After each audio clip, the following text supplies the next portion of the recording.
আসসালামু আলাইকুম। আজকে তোমাদের অসীম ধারার কমার্কে যে কোশ্চেনটা আসে সেটা হচ্ছে একটা দশমিক থেকে তোমাকে কনভার্ট করতে হবে অপ্রকৃত ভগ্নাংশে। তো দেখো 2.05 পৌনপুনিক কথার অর্থ হচ্ছে এটা বারবার রিপিট হবে।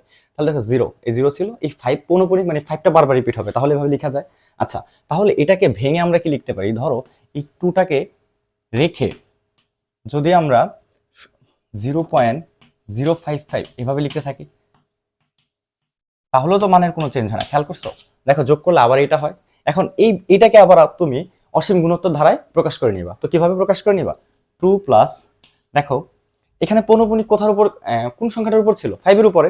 তার মানে প্রথম 0.5 এই পর্যন্ত, সরি, প্রথম 0.05 ছিল। এই যে পৌনপুনিকটা একবার হইছে, এরপরে কি করবা?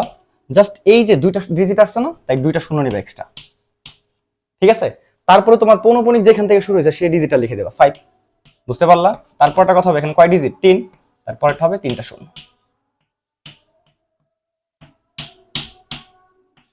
ক্লিয়ার ভাইয়া? তাহলে ব্র্যাকেটের ভিতরে একটা অসীম গুণোত্তর ধারা সৃষ্টি হয়েছে। তাহলে এটা হচ্ছে এ, এটা কি এ। আর ইকুয়াল টু হবে কি, যে কোনো পদকে তার আগের পদ দিয়ে ভাগ করবা।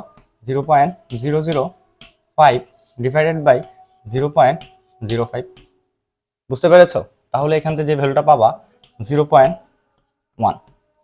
ঠিক আছে? তাহলে তুমি এখানে লিখে ফেলো। যদি এইখানে দেখানোর ট্রাই করি, দেখো কি হবে ব্যাপারটা। 2.05 ইকুয়াল টু, এই যে 2 ছিল না এক্সট্রা, তাই এই 2টা লিখে দিলাম।